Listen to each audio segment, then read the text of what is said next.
बिस्मिल्लाहिर्रहमानिर्रहीम। अस्सलामुअलैकुम dear students. एक मैं फरमाइशी टॉपिक लेकर आया हूँ।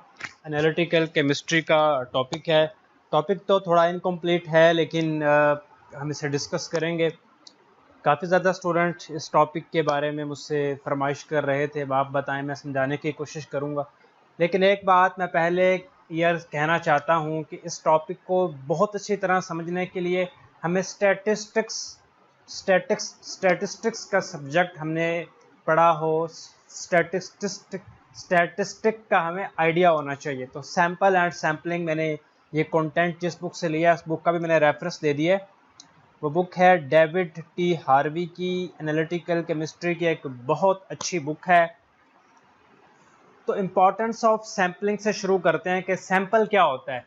वो सैंपल कहते हैं कि बल्क मटेरियल का स्मॉल रिप्रेजेंटेटिव पोर्शन जो इस पूरे बल्क मटेरियल की प्रॉपर्टीज़ को रिप्रेजेंट करे। सैंपल एंड सैम्पलिंग पे पहले भी एक मेरी वीडियो है, वो वीडियो मैं नीचे, उस वीडियो का लिंक मैं नीचे डिस्क्रिप्शन में दे दूंगा, वहाँ से आप जाकर देख सकते हैं। सैम्पलिंग हम करते क्यों हैं, सैम्पलिंग की इम्पोर्टेंस क्या है, इस पर बात करने से पहले फ़र्ज़ करें कि आप एक मैन्युफैक्चरर हैं, आप केमिकल बनाते हैं, आपने एक केमिकल बनाया।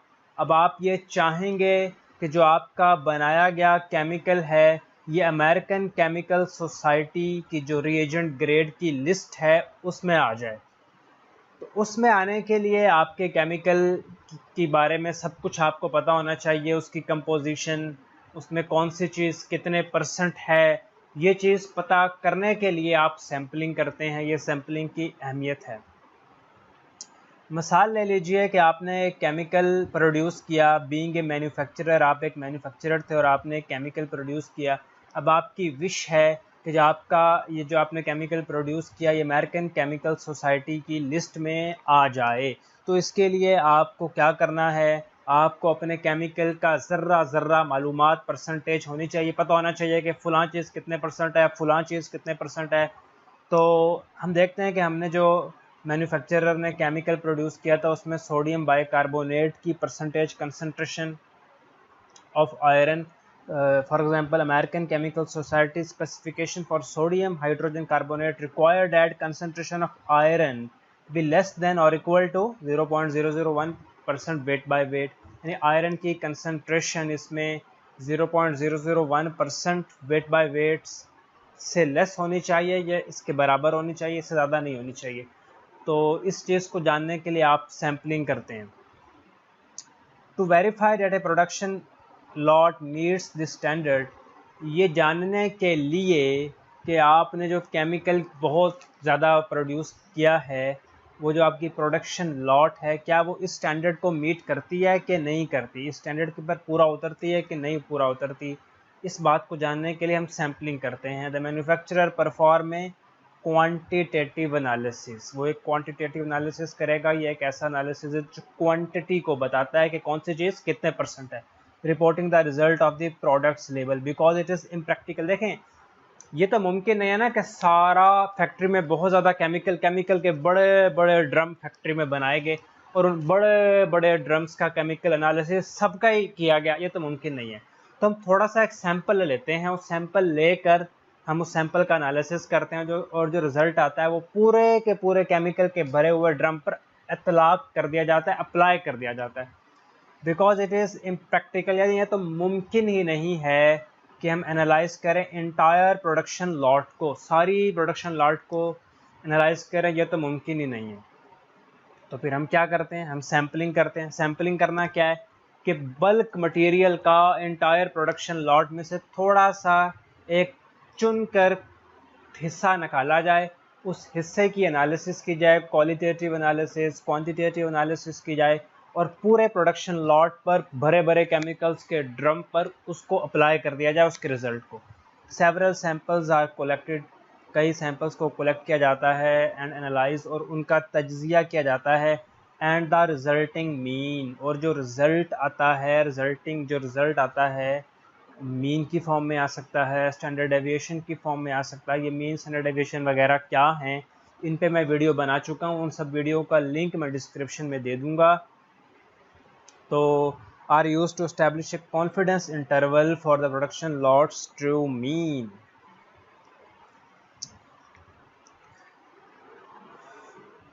ये वाला जो फार्मूला है, ये फार्मूले के मैंने कई न्यूमेरिकल सॉल्व किए थे, तो इस फार्मूले को बहुत अच्छी तरह समझने के लिए आपको न्यूमेरिकल्स को देखना पड़ेगा।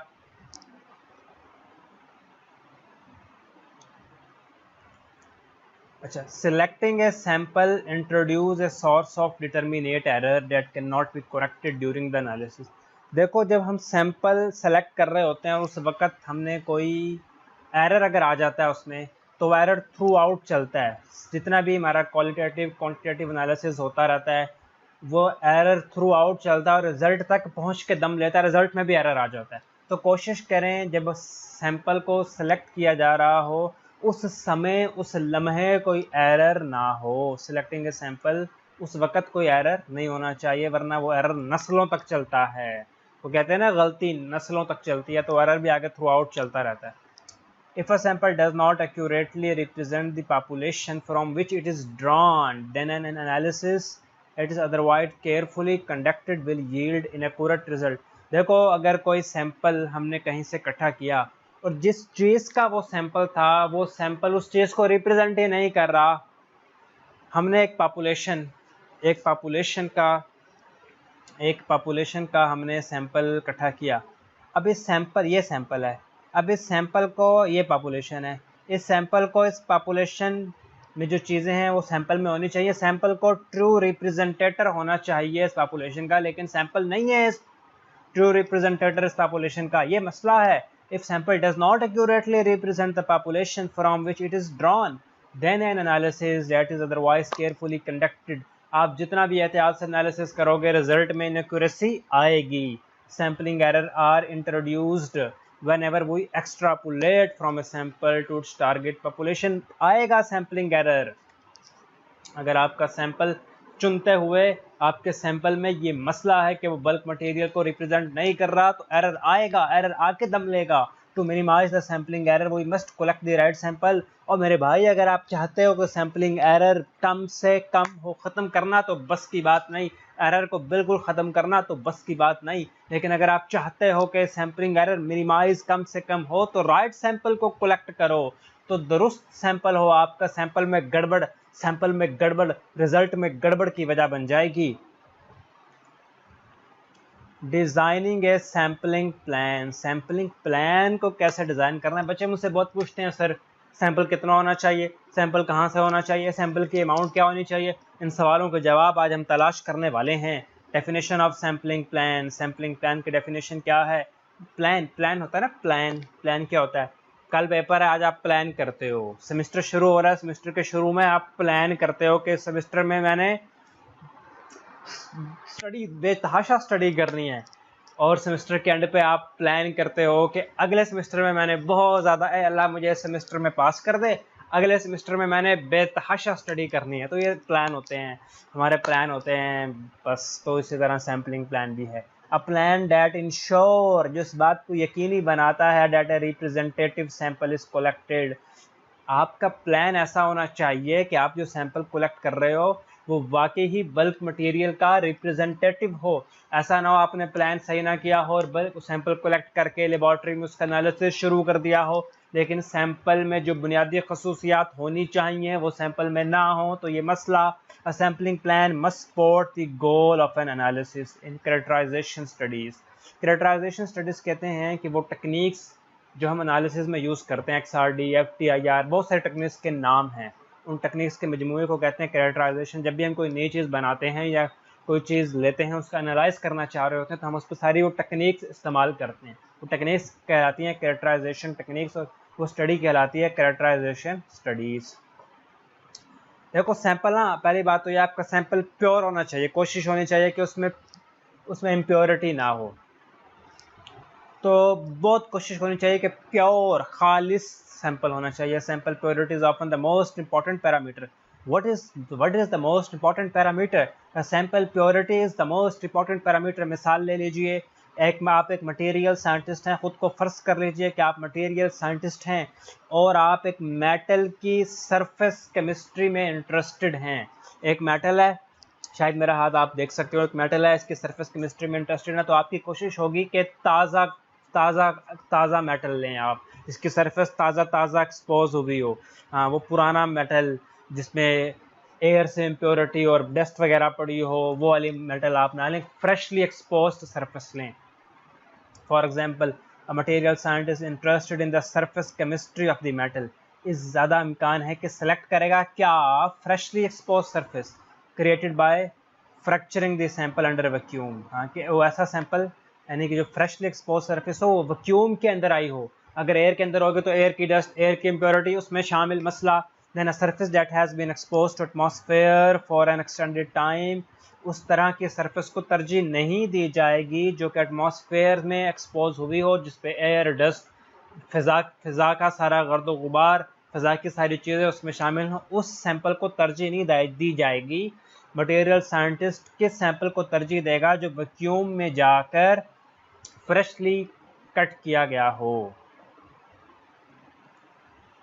इन क्वालिटेटिव एनालिसिस और इन क्वांटिटेटिव एनालिसिस, क्वालिटेटिव एनालिसिस में ज़रूरी नहीं है कि आपका सैंपल आइडेंटिकल हो, जबकि क्वांटिटेटिव एनालिसिस में sample composition must accurately represent the target population के सैंपल की जो सैंपल की कंपोजिशन है वो लाजमन टारगेट पॉपुलेशन का को एक्यूरेटली रिप्रेजेंट करे। अभी जिस टॉपिक में जो हम चीज़ें पढ़ने वाले हैं वो क्वांटिटेटिव एनालिसिस के हवाले से पढ़ेंगे। क्वालिटेटिव एनालिसिस होता है कि सैंपल में क्या है क्या है क्या है। क्वांटिटेटिव एनालिसिस होता है कि सैंपल में क्या, कितना है कितना है कितना है। What is quantitative analysis? क्या, कितना है कितना है कितना है, कितने ग्राम है, कितने मिलीग्राम है, क्या चीज़ कितने परसेंट है। क्वालिटेटिव एनालिसिस में देखना होता है कि सोडियम है या नहीं है, पोटाशियम है या नहीं है, उसकी मिकदार क्या है, उससे कोई गर्ज नहीं होती। The sample composition in qualitative analysis, sample composition does not need to be identical to that of substance analyzed। जिस सब्सटेंस को आप एनालाइज कर रहे हैं ज़रूरी नहीं है कि सैंपल की कंपोजिशन उससे बहुत रिजेंबल करे, लेकिन इन क्वांटिटेटिव एनालिसिस ये ज़रूरी है कि sample composition must accurately represent the target population. अच्छा, बड़ी इंपॉर्टेंट बात करने लगे हैं। जो चीज़ आपको न समझ आ रही हो ना, जो चीज़ मैं एक्सप्लेन न कर पाऊँ, क्योंकि बहुत सारी चीज़ें मैं एक्सप्लेन नहीं कर पाता, ह्यूमन एरर, तो आप कमेंट्स में पूछ सकते हैं, 5 question should be considered when designing a sampling plan. जब आप सैम्पलिंग प्लान को डिज़ाइन करने जा रहे हो तो 5 चीज़ों का आपको पता होना चाहिए। Number 1, from where within the target population should sample be collected, के कहाँ से सैंपल कलेक्ट कर रहे हो पता होना चाहिए। What type of sample should be collected, किस तरह का सैंपल कलेक्ट कर रहे हो पता होना चाहिए। What is the minimum amount of sample needed for each analysis, हर एक एनालिसिस के लिए सैंपल की मिनिमम अमाउंट कितनी दरकार है पता होना चाहिए। How many sample should be analyse, कितने सैंपल को एनालाइज किया जाना चाहिए ये पता होना चाहिए।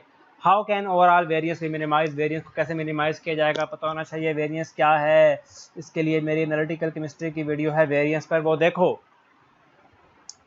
ठीक है। Where to sample the target population, जहाँ से आप सैंपल ले रहे हो जो आपकी टारगेट पॉपुलेशन है। अब मिसाल ले लीजिए, आपने कराची के समंदर का पानी चेक करना है और आप पहुँच गए दुबई, आकर सैंपल आपने दुबई से ले लिया कि ये भी समंदर है, अभी ये भी समंदर है। नहीं, अगर आपके जो टारगेट पॉपुलेशन है वो कराची का समंदर है, टारगेट पॉपुलेशन कराची का समंदर है, तो सैंपल कहाँ से लिया जाना चाहिए, कराची के समंदर से, ना कि दुबई वाले समंदर से। Sampling error occurs when the sample composition is not identical to that of population from which it is drawn. Sampling error उस वक्त होता है, देखो हमारी बड़ी कोशिश होती है कि सैम्पलिंग एरर ना हो, बड़ी कोशिश होती है, लेकिन सैम्पलिंग एरर उस वक्त होने का चांस बहुत बढ़ जाता है जब आपका जो सैंपल कंपोजिशन है वो आइडेंटिकल ना हो टारगेट पॉपुलेशन से। जहाँ से सैंपल लिया जा रहा है वो टारगेट पॉपुलेशन है, उसकी जो कंपोजिशन है और आपके सैंपल कंपोजिशन वो आइडेंटिकल होनी चाहिए। अगर आइडेंटिकल नहीं होगी तो सैम्पलिंग एरर का चांस बहुत बढ़ जाएगा। When the material being sampled is homogeneous, यकसा होना चाहिए, बिल्कुल यकसा। Individual sample can be taken, जब आप when the material being sampled, वो मटेरियल जिसमें से सैंपल ले रहे हो अगर वो होमोजीनियस है तो इंडिविजुअल सैंपल भी लिया जा सकता है, can be taken without regard to possible sampling error का चांस नहीं होता फिर। Unfortunately in most situation the target population is heterogeneous. Unfortunately, लेकिन हमारी बैड लक ये है कि बहुत ज़्यादा अक्सर सिचुएशन में क्या होता है कि जो टारगेट पॉपुलेशन होती है, जहाँ से सैंपल हम ले रहे होते हैं, वो हेट्रोजीनियस होती है, होमोजीनियस नहीं होती। हेट्रोजीनियस का मतलब है कि उसमें यकसानियत नहीं होती। एक केमिकल किसी जगह पे ज़्यादा है, दूसरी जगह पे कम। एक चीज़ किसी जगह पे बहुत ज़्यादा है, दूसरी जगह पे ना होने के बराबर। एक चीज़ का लेवल कहीं बढ़ा हुआ है, कहीं कम है। एक चीज़ किसी टाइम पर वहाँ ज़्यादा है, दूसरे टाइम पर वहाँ पाई नहीं जा रही। एक चीज़ सैंपल के किसी टारगेट पॉपुलेशन के किसी हिस्से में ज़्यादा है, दूसरे हिस्से में नहीं है, तो ये हेट्रोजीनियस है। Unfortunately, in most situations, the target population is heterogeneous in either time or space. Time और space का क्या मतलब है कि बाज़-औक़ात कोई केमिकल, कोई स्पीशी वक़्त के किसी हिस्से में बहुत ज़्यादा होती है, सुबह को होती है, शाम को नहीं होती, ये शाम को कम होती है। और स्पेस एक बड़ा सारा आपका पॉपुलेशन, टारगेट पॉपुलेशन है। जैसा कि अगर आप पानी की टैंकी अपने घर की देखो तो उसकी सतह पे बहुत सारी चीज़ें जो नहीं होंगी, लेकिन बॉटम पे ज़रा जाकर देखना, बहुत सारी चीज़ें हैं। तो ये कहते हैं हेट्रोजीनियस इन स्पेस, यकसानियत नहीं है। पानी में चीनी हल की, पानी में चीनी डाली, हल ना की, तो चीनी पानी के ऊपर वाले हिस्से में नहीं होगी, नीचे वाले हिस्से में बैठी होगी। तो ये क्या है? Heterogeneous in space. As resulting of settling, for example, अच्छा बड़ी खूबसूरत सी मिसाल डेविड टी हार्वी साहिब ने दे रखी है। Medication available as oral suspension में have a higher concentration of their active ingredients at the bottom.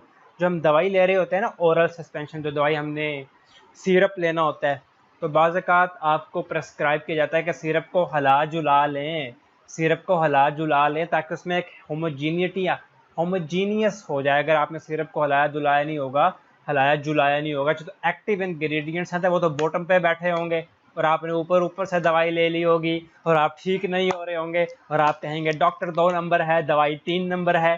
हालांकि मसला आपने किया होगा, मसला क्या किया होगा कि जो एक्टिव इंग्रेडिएंट्स थे जिन्होंने आपको ठीक करना था वो तो सेटल डाउन हो गए थे बॉटम में और आपने ऊपर से दवाई ले ली। ये मसला है। इसी तरह ये तो था कि हेट्रोजीनियस स्पेस के हवाले से। अब हेट्रोजीनियस हम टाइम के हवाले से देखेंगे। हेट्रोजीनिटी टाइम के एतबार से क्या है?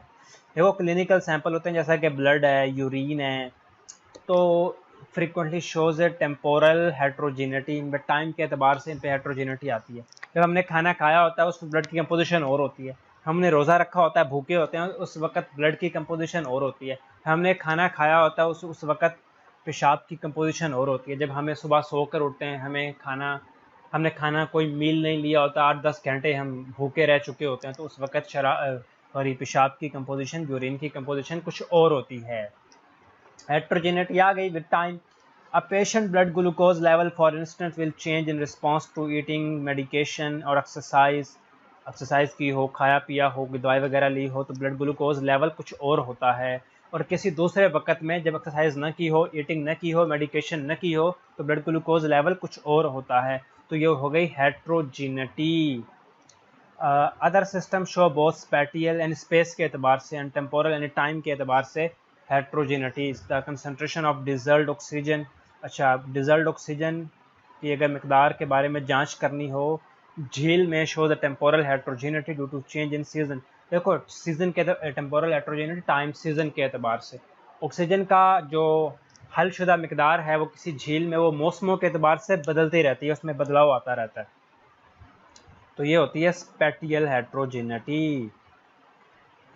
व्हेन द टारगेट पॉपुलेशन क्या है? वो पॉपुलेशन जहां से आपने सैंपल कलेक्ट करना हो। Heterogeneity is of concern, sample must be acquired in manner, उस अंदाज में सैंपल इकट्ठा किया जाए that ensure that determine sampling error are insignificant. देखो, जब आपका टारगेट पॉपुलेशन में हेट्रोजीनिटी का मसला आ रहा हो कि एक वक्त में चीज़ काफ़ी है, दूसरे वक्त में वो चीज़ है नहीं, तो याद रखना कि ऐसी जगह से जब आपने सैंपल को कलेक्ट करना है तो कोशिश करो कि इस तरह करो कि सैम्पलिंग एरर बहुत ही कम हो। If the target population can be thoroughly homogenise, अगर आपकी टारगेट पॉपुलेशन थोरली होमोजेनाइज है तो आपके मज़े मज़े मज़े then sample can be taken without introducing sampling error, तो बगैर सैम्पलिंग एरर के भी सैंपल आ जाता है इन मोस्ट केसेस हाउएवर। लेकिन यहाँ एक और मसला है, homogenizing the target population is impracticable. देखो आपके लिए मुमकिन नहीं है कि आप सैंपल को कि आप जो टारगेट पॉपुलेशन है उसे होमोजेनाइज कर लो। मुमकिन है, एक बड़ी सारी झील है उसमें से पानी लेना है तो पहले आप झील को होमोजेनाइज करोगे, मुमकिन नहीं है, आप झील को होमोजेनाइज नहीं कर सकते। और दूसरा एक इम्पॉर्टेंट चीज़ यह है कि होमोजेनाइजेशन से इंफॉर्मेशन डिस्ट्रॉय हो जाती हैं।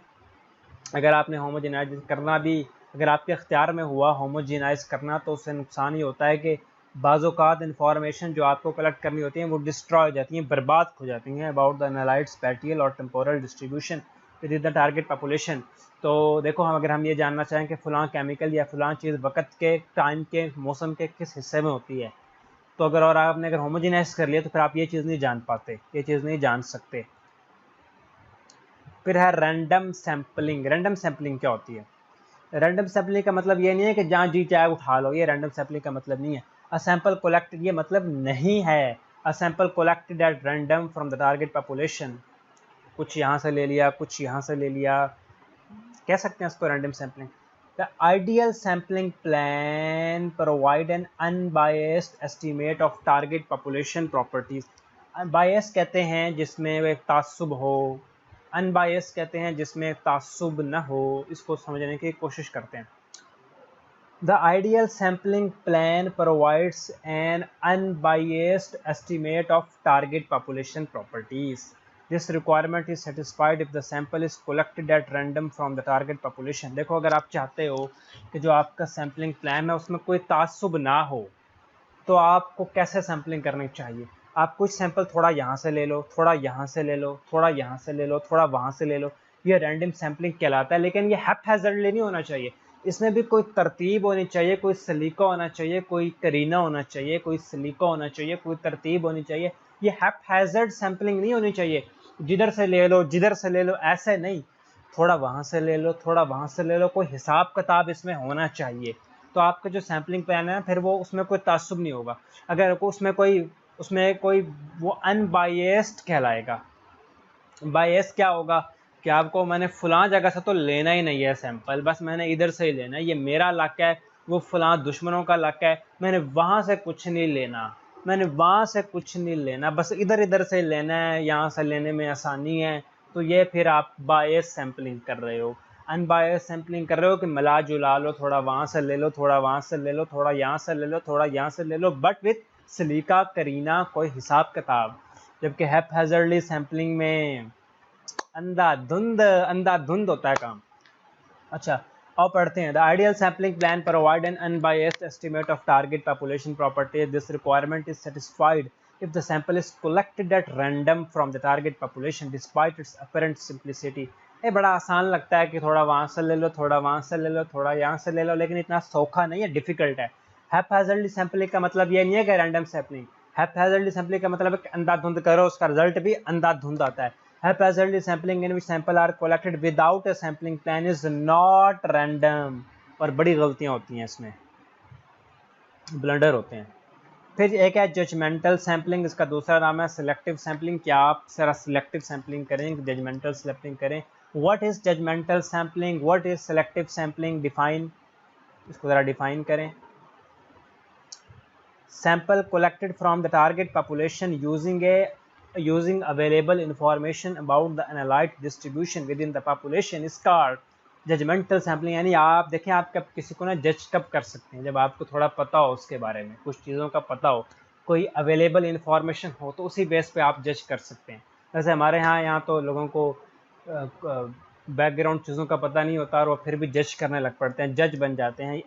ऐसा नहीं करना कि लेकिन अगर आपको कोई अवेलेबल इंफॉर्मेशन हो टारगेट पॉपुलेशन के बारे में, एनालाइट के बारे में, तो आप फिर जजमेंटल सैम्पलिंग, सेलेक्टिव सैम्पलिंग की तरफ जाते हैं। Sample collected from target population using available information about the analyte distribution with in the population. कि अगर आपके बारे में आपको कोई अवेलेबल इंफॉर्मेशन पता हो एनालाइट के डिस्ट्रीब्यूशन के लिए, यानी कि आपको पता हो कि पॉपुलेशन में एनालाइट की डिस्ट्रीब्यूशन क्या है, आपको पता हो कि एनालाइट कौन सी जगह पे ज़्यादा है, कौन सी जगह पे कम है, कौन सी जगह पे एनालाइट है ही नहीं, डिस्ट्रीब्यूशन ऑफ एनालाइट आपको पता हो, आपके पास इंफॉर्मेशन अवेलेबल हो अबाउट डिस्ट्रीब्यूशन ऑफ एनालाइट, तो आप फिर फिर आपको पता होगा कि मैंने कहाँ से सैम्पलिंग करनी है। ये कहलाएगी सिलेक्टिव सैम्पलिंग, ये कहलाएगी judgmental sampling, the opposite of random. देखो रैंडम सैम्पलिंग में ना आपको ये पता नहीं होता कि एनालाइट हमारा है भी सही नहीं, थोड़ा सा वहाँ से ले लो, थोड़ा सा यहाँ से ले लो, थोड़ा सा इधर, थोड़ा सा उधर, यह है रैंडम सैम्पलिंग। सेलेक्टिव और जजमेंटल सैम्पलिंग क्या है कि आपको एनालाइट के बारे में इंफॉर्मेशन होती है कि एनालाइट कहाँ पाया जाता है, ज़्यादा एनालाइट ज़्यादा मिकदार में, या अच्छा एनालाइट कहाँ से मिल सकता है, तो फिर उस एतबार से आप सेलेक्टिव सैम्पलिंग करते हैं। मैं इसे पढ़ देता हूँ क्योंकि डेविड टी हार्वी की लिखी हुई बातों को बच्चों को पढ़ने में मुश्किल हो रही है। The opposite of random sampling is selective और judgmental sampling in which we use available information about the target population to help select sample because assumption about the target population are in the sampling plan. Judgmental sampling is more biased than random sampling. लेकिन ये bias होती है, जब आपको पता है ना फलां चीज़ वहाँ है वहाँ नहीं, तो फिर आप जिस जगह चीज़ है वहाँ जाते हैं, जिस जगह चीज़ नहीं है वहाँ नहीं जाते, तो फिर ये bias sampling होगी ना। इसमें आपका अपनी सोच शामिल हो गई, अपना नज़रिया शामिल हो गया, अपना ख्याल शामिल हो गया।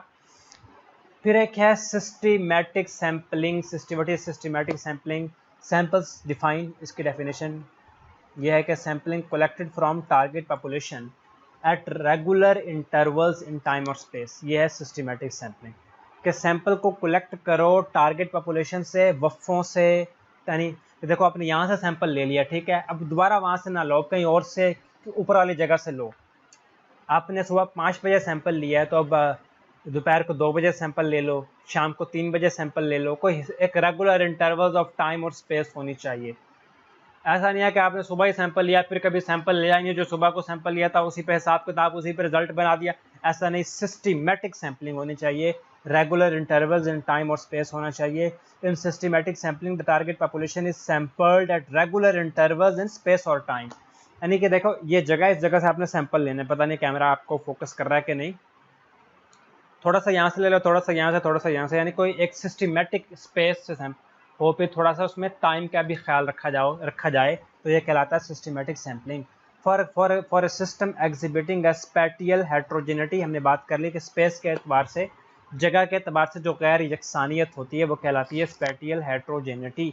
सच as distribution of dissolved oxygen index, मौसमों के एतबार से, कभी कोई हो सकता है कोई ऐसा मौसम हो कि जिस मौसम में ऑक्सीजन की ज़्यादा मिकदार डिजल्व हो, और कोई ऐसा मौसम है जिस मौसम में ऑक्सीजन की कम मिकदार डिजल्व हो, तो ये कहलाती है spatial heterogeneity.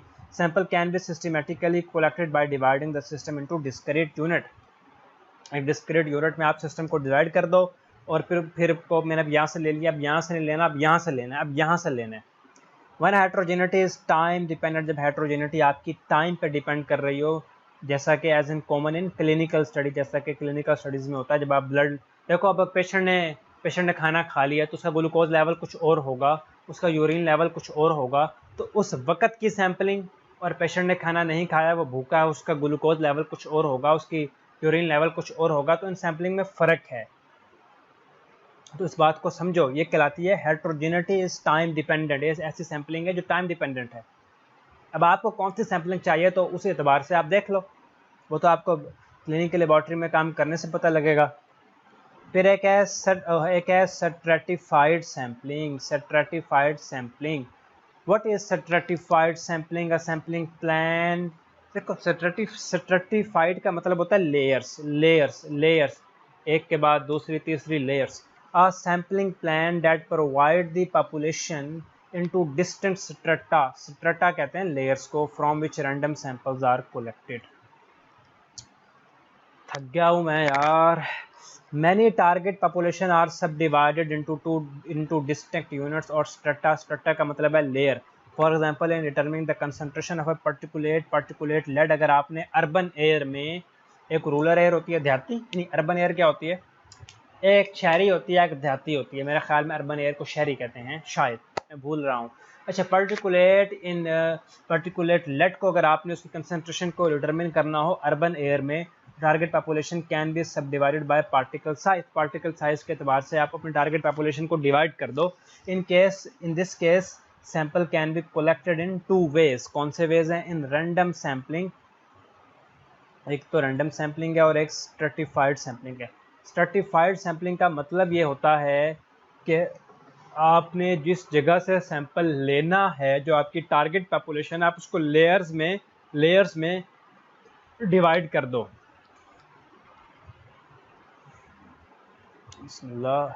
In random sampling the difference in the strata are ignored. जो रैंडम सैम्पलिंग है उसमें लेयर्स का जो डिफरेंस है उसको हम इग्नोर कर देते हैं। And individual samples are collected at random from the entire target population. और कुछ यहाँ से कुछ वहाँ से वाला हिसाब किताब शुरू। In stratified sampling the target population is divided into strata. जिस पॉपुलेशन से आपने सैंपल लेना है वो कहलाती है टारगेट पॉपुलेशन। आप उसको लेयर्स में स्ट्रेटा में डिवाइड कर देते हो। And random samples are collected from within each stratum. और हर लेयर से सैंपल लेते हो। देखो जब आप रैंडम सैम्पलिंग कर रहे हो ना, in the case of stratified sampling, जब आप रैंडम सैम्पलिंग कर रहे हो तो आप स्ट्रेटा के फ़र्क को भूल जाओ। लेकिन जब आप स्ट्रेटिफाइड सैम्पलिंग कर रहे हो तो आप स्ट्रेटा बना लो, लेयर, और फिर हर स्ट्रेटा में रैंडम सैम्पलिंग करो। हर स्ट्रेटा में रैंडम सैम्पलिंग करो। एंड रैंडम सैम्पलिंग आर, देखो चलो समझ गए हो गया मेरा ख्याल है। Random samples are collected from within each stratum. Strata are analyse separately and their respective means are pooled. Pooled का मतलब है ग्रुप। और जो आपको रिजल्ट मिलता है उसको ग्रुप कर लो, उसको ग्रुप बना लो, उस रिजल्ट को ग्रुप कर लो एंड देयर रिस्पेक्टिव मीन्स। और जो आपको आपके उस स्ट्रेटा एनालाइज सेपरेटली, आप जब इंडिविजुअली स्ट्रेटा को एनालाइज कर रहे हो और आपको एक रिजल्ट मिलता है तो उस रिजल्ट को पूल कर लो, उस रिजल्ट को ग्रुप कर लो। Means are pooled to give overall mean for target population. तो देखो इंडिविजुअल चीज़ों का जो रिजल्ट आपको मिल रहा है उसको आप पूल्ड कर लो, उसको ग्रुप्ड कर लो, और फिर वो समझा जाएगा ओवरऑल पॉपुलेशन का रिजल्ट।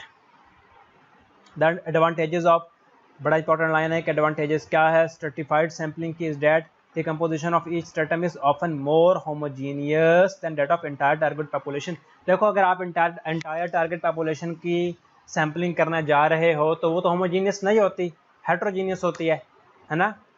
तो आप जब उसको लेयर बना लोगे तो हर लेयर तो होमोजीनियस हो सकती है। तो उस हर लेयर्स का बनना और उसकी सैम्पलिंग कहलाती है स्ट्रेटिफाइड सैम्पलिंग। तो रिजल्ट मिलता है उसको आप ग्रुप कर लेते हो तो ओवरऑल टारगेट पॉपुलेशन का रिजल्ट कहलाता है, समझा जाता है।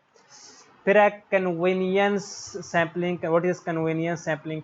अ sampling plan in which samples are collected because they are easily obtained.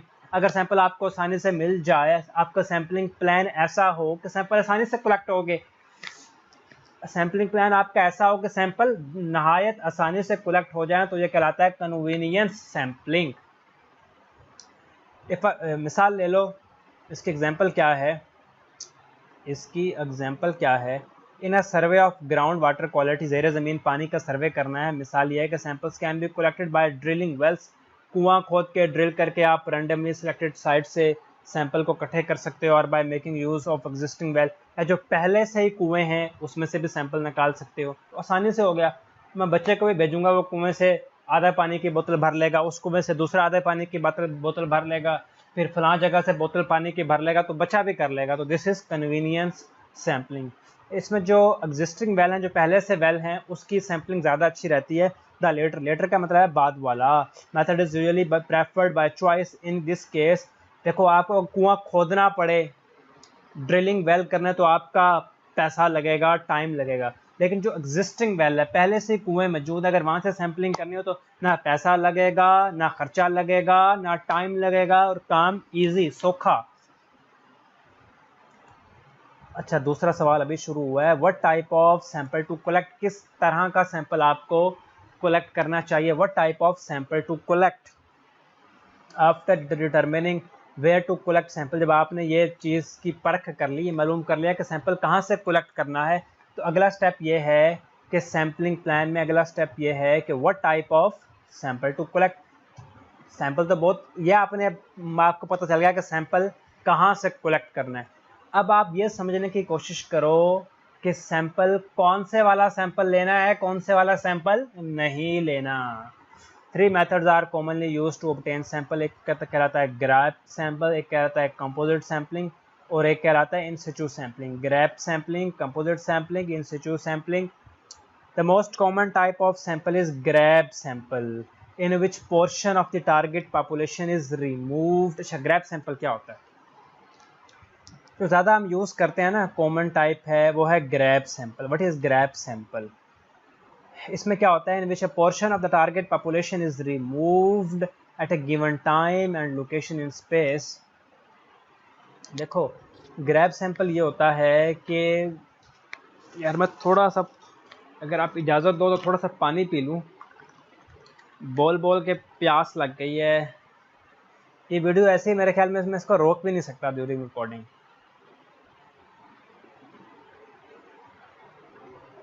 बिस्मिल्लाह।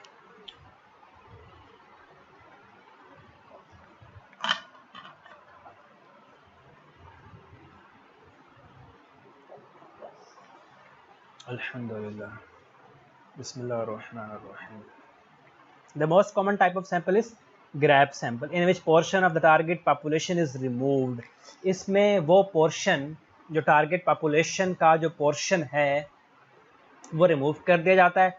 किसी भी मतलब सुबह को given time पे remove कर दिया, या किसी खास space से remove कर दिया, किसी खास location से remove कर दिया, grab कर लिया। A grab sample therefore provide a snapshot of the target population. देखो, एक टारगेट पॉपुलेशन है, वहां से आपने काफी ज्यादा एक पोर्शन उसका रिमूव कर दिया, ये कहलाता है grab sample. In which the portion, what is grab sample? In grab sample the portion of the target population is removed at a given time and location in space. A grab sample is therefore. देखो, जब आपने remove कर दिया ना वहां से, तब वहां उसमें तब्दीली नहीं आ सकती, आपने वहां से निकाल लिया, तो वो एक तरह से टारगेट पॉपुलेशन का स्क्रीन शॉट कहलाता है। वो स्क्रीन शॉट आप ले लेते हैं ना, उसको चेंज नहीं कर सकते। If the target population is अच्छा खासा uniform in time and space, a set of grab sample collected at uniform can be used to establish its properties. A systematic sampling using grab sample can be used to characterize the target population whose comprehensive composition varies over time or space. यार ये बहुत बड़ी अंग्रेजी लिखी हुई है, simple सी बात है। what type of sample to collect, किस तरह का सैंपल कलेक्ट करना है, उसमें तीन चीज़ें, एक ग्रैब सैम्पलिंग है, कंपोजिट सैम्पलिंग है और एक इन सिचु सैम्पलिंग है। ग्रैब सैम्पलिंग में ये होता है कि जो टारगेट पॉपुलेशन है उसका एक हिस्सा निकाल लेते हैं, वही ये ग्रैब सैम्पलिंग कहलाता है।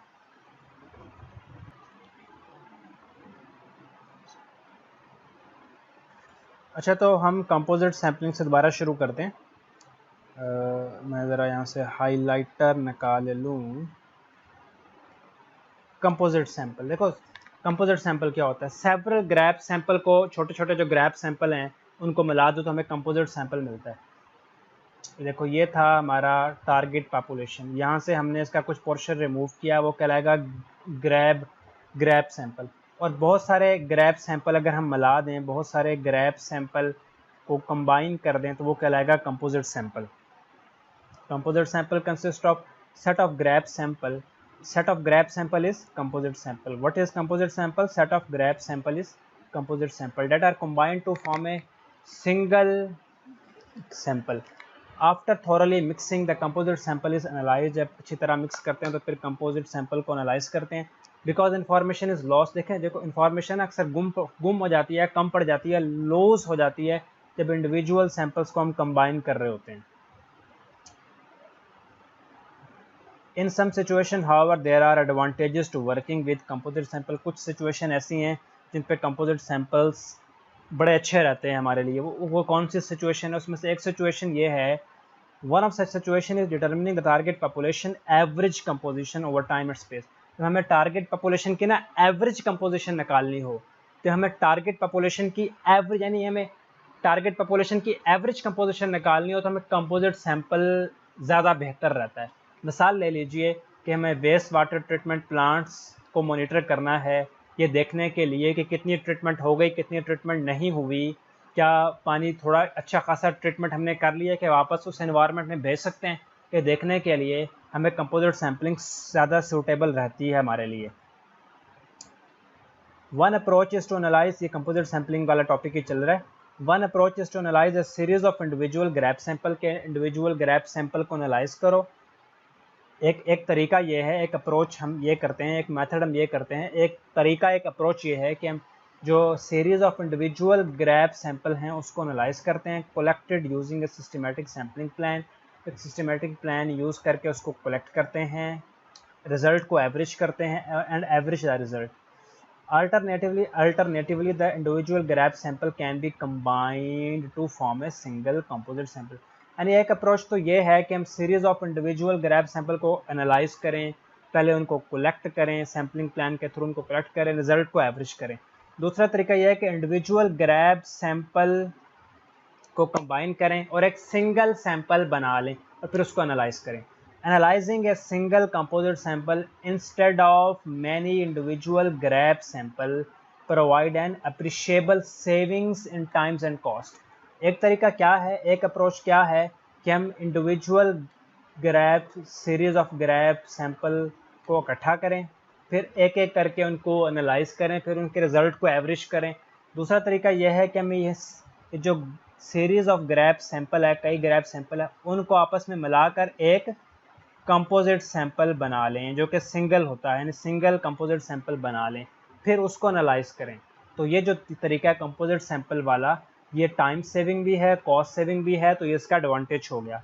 Composite sampling is also useful when a single sample can not supply sufficient material for an analysis.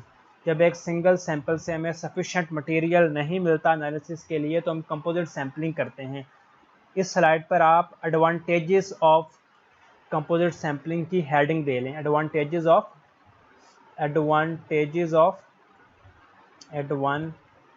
Of composite sampling. For example, method for determining PCBs polychlorinated biphenyl. Polychlorinated biphenyl, जैसे Pakistan cricket board नहीं पढ़ना, यह पॉलीक्लोरिनेटेड biphenyls को अगर हमने analyse करना हो, ये एक टॉक्सिक इंडस्ट्रियल कंपाउंड होता है, मछलियों के अंदर आ जाता है और मछलियों को अंदर आ जाता है और हमने इसकी एनालिसिस करनी हो। For example, methods for determining PCBs polychlorinated biphenyl are highly toxic industrial compound.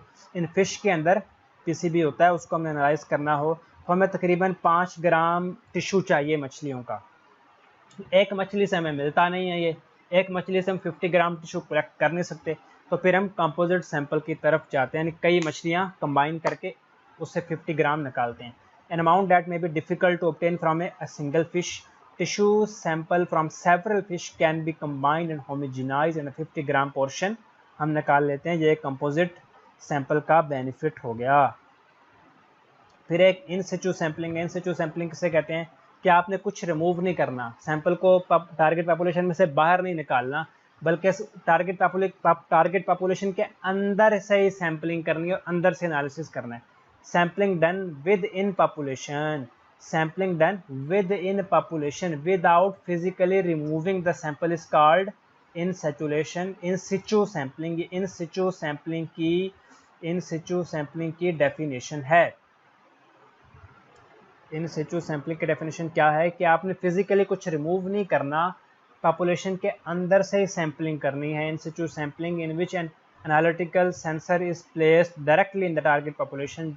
जो एनालिटिकल सेंसर है वो वाला जिससे आप एनालिसिस कर रहे हैं, उसे डायरेक्टली टारगेट पॉपुलेशन के अंदर डाल दें। इसकी बड़ी खूबसूरत सी एग्जांपल कौन सी है, अगर आपने सोल्यूशन की पीएच मेजर करनी है, कोई इंडस्ट्रियल में कोई प्रोडक्शन लाइन में काफ़ी ज़्यादा सोल्यूशन है, तो बजाय आप थोड़ा सा सोल्यूशन बाहर निकालें और उसकी पीएच को मेजर करें, एक तरीका यह है कि जो पीएच मेजर करने वाला आला है उसको या आप उधर उसमें डायरेक्ट आले को ही दाखिल करें, उस प्रोडक्शन लाइन में जहाँ सोल्यूशन है वहीं दाखिल करें और उसकी पीएच को वहाँ से मॉनिटर कर लें।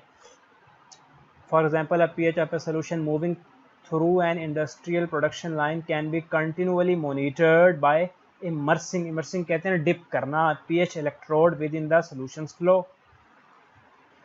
फिर एक सवाल है how much sample to collect, कितना सैंपल कलेक्ट करना है। मैं हिसाब किताब में नहीं पढ़ रहा, इसका कॉन्सेप्ट आपके साथ डिस्कस करता हूँ।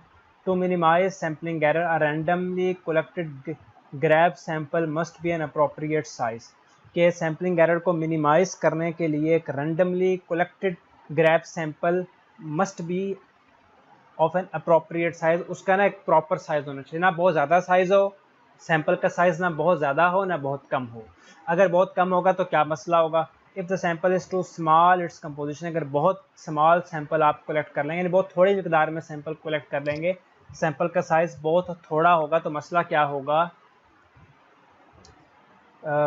सिग्निफिकेंट सैम्पलिंग एरर आ जाएगा, सिग्निफिकेंट सैम्पलिंग एरर आ जाएगा। अगर आप सैंपल बहुत ज़्यादा मिकदार में कलेक्ट कर लेंगे तो आपका ख़र्चा ज़्यादा लगेगा, टाइम ज़्यादा लगेगा और आप एक अच्छे केमिस्ट नहीं समझे जाएंगे। आप खर्चा कराने वाले, कंपनी के लिए, इंडस्ट्री के लिए खर्चा कराने वाले बंदे होंगे। Samples that are too large, जो बहुत बड़ा सैंपल हो तो उसमें मोर टाइम चाहिए, उसको एनालाइज करने में मोर मनी चाहिए, उसको कलेक्ट करने में, तो उसका कोई एक अच्छा फ़ायदा नहीं होता, ज़्यादा खर्चा लग जाता है। Without providing a significant improvement in sampling error. और उससे ऐसा नहीं होता कि अगर आप बहुत ज़्यादा सैंपल कलेक्ट कर लेंगे तो सैम्पलिंग एरर नहीं होगा, तब भी सैम्पलिंग एरर होगा। तो आपको सैंपल ना बहुत कम लेना चाहिए, ना सैंपल बहुत ज़्यादा लेना चाहिए। तो ये टॉपिक यहाँ पर आगे अभी हमने स्टॉप करते हैं, क्योंकि वीडियो की लेंथ बहुत ज़्यादा हो गई है और मैं भी काफ़ी थक गया हूँ। लेकिन मेरी आपसे रिक्वेस्ट है कि इस वीडियो को आपने ज़रूर देखना है, फिर कमेंट्स में मुझे रिस्पॉन्स देना है। अपना बहुत सा ख्याल रखें।